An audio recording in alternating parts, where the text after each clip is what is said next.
La primera catalana va viure una jornada de futbol amb un desenllaç totalment diferent per als dos equips del territori. L'Amposta va guanyar després de 2 jornades consecutives perdent. L'equip de Gerard Saragossa rebia el Tàrrega, quart classificat de la categoria. L'equip de la capital del Montsià necessitava guanyar per allunyar-se de les darreres posicions de la classificació. Els dos equips van tenir diverses ocasions de gol, però cap dels dos aconseguia avançar-se al marcador.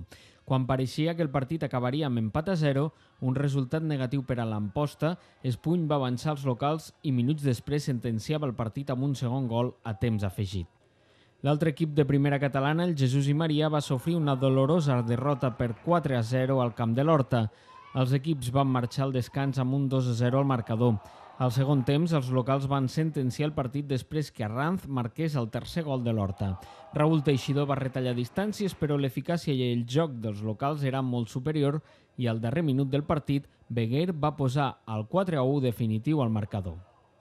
Amb aquest resultat, el conjunt de Deltebre s'enfonsa més a les posicions de descens, quan sols resten 5 jornades per acabar la temporada.